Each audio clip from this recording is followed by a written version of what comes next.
Tergelitik dengan judul YouTube orang ya, judulnya itu gini, kalau mau kaya jangan menabung katanya.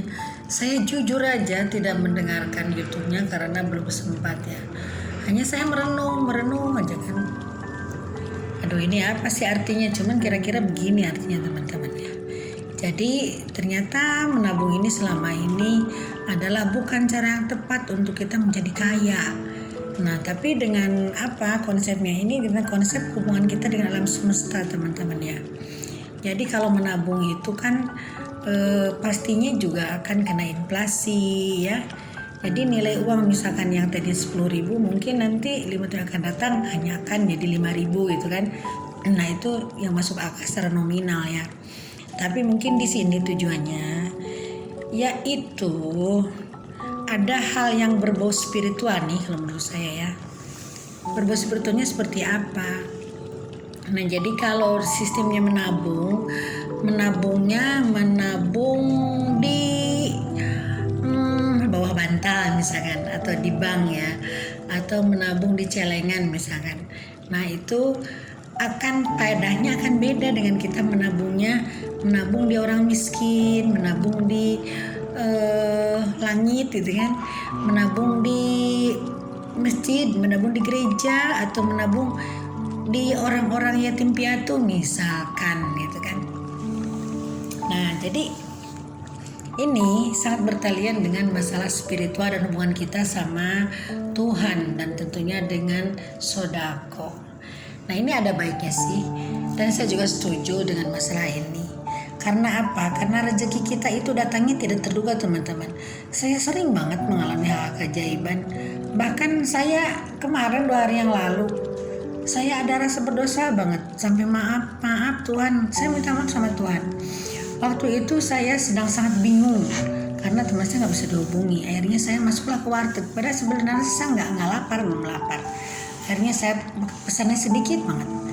Dikala saya sedang bingung, saya sedang memikirkan teman saya, makan pun saya kan enggak ya, belum gitu kan. Datanglah yang ngamennya ya, karena mungkin saya berkerudung, jadi bacanya baca sholawat. Tapi kenapa di saat itu saya kok tumpu sekali gitu kan, saya tidak memberikan uang saya gitu. Akhirnya yang punya warteg lah yang ngasih. Nah, setelah itu sampai sekarang saya ingat terus teman-teman ya. Padahal apa salahnya sih saya kasih uang 2.000, 3.000 atau 5.000 ya. Cuma mungkin saat itu karena saya sedang sangat bingung. Nah, jadi terbawa sampai sekarang, sedihnya, menyesalnya gitu. Nah, kenapa hubungannya apa sih dengan masalah menabung ini? Ini ada hubungannya. Seandainya saya misalkan ngasih uang kepada orang itu yang amin itu, tentunya rezeki saya akan lebih lapang, akan lebih banyak, karena itu kan menabung di langit teman-teman ya. Itu satu contoh. Nah, ini kenapa saya sedih banget gitu kan. Kenapa sih saya sampai baru saat itu saya sampai tidak memberikan uang terhadap orang yang sengaja mendatangi saya gitu. Padahal sebelumnya saya nggak seperti itu. Nah, tapi saya juga sadar lah, lalu saya minta maaf sama Tuhan maafkan saya karena saya melakukan kelalaian atas apa yang seharusnya aku berikan, ternyata tidak aku berikan.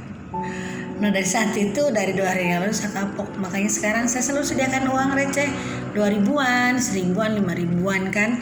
Siapa tahu nanti di jalan ada orang-orang yang memang tidak terduga yang harus penting perlu saya berikan receh. Nah, itu artinya kita menabung di akhirat teman-teman ya. Nah, jadi mungkin isi video itu seperti itu juga. Jadi kalau kita menabung di bank, menabung di bawah bantal, menabung di celengan, mungkin daripada berbunga nanti akan kena inflasi. Tapi kalau menabung kita dengan cara memberikan orang miskin, dengan cara memberikan pengamen, dengan cara sedekah di masjid, di gereja, di vihara, mungkin itu nanti yang membungakannya itu alam semesta, Tuhan yang Maha Kuasa, langit yang akan melipat gandakan dan membungakan uang-uang kita. Nah, jadi dengan sendirinya menabung dengan cara kita memberi, dengan cara sedekah, dengan cara kita menolong orang lain itu uang kita. Jadi nanti berbunganya itu Tuhan yang membungakan uang itu. Dan itu sudah banyak hal, udah banyak sekali orang yang melakukan hal itu, terutama orang-orang sekarang yang kaya raya.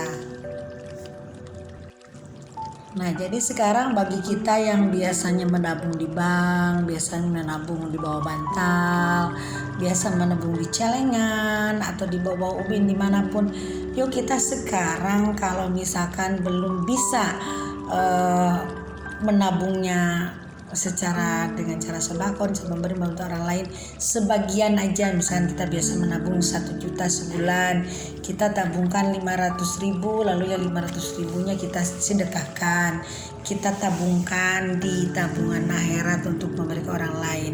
Tapi alangkah baiknya kalau memang itu menabung kita itu secara frontal, benar-benar setelah kita misalkan punya jatah nih menabung 1 bulan, tabungin aja di akhirat, berikan aja ke orang-orang. Nah, apalagi bisa begitu. Nah, kalau misalkan seperti itu, teman-teman akan lebih baik lagi. Dan saya pun sekarang sedang mencoba seperti itu gitu kan. Memang itu perlu perjuangan melawan hati, melawan ego, teman-teman ya. Tapi itu kita bisa. Yang penting kita ada niat untuk melakukan hal itu, teman-teman. Maka dari itu yuk kita dimulai dari diri kita sendiri. Semoga semakin banyak orang yang melakukan itu nanti, semakin banyak juga orang-orang yang kaya raya dan berkelimpahan rezeki, teman-teman ya. Oke teman-teman, sekian dulu, mudah-mudahan sehat selalu. Bye for now.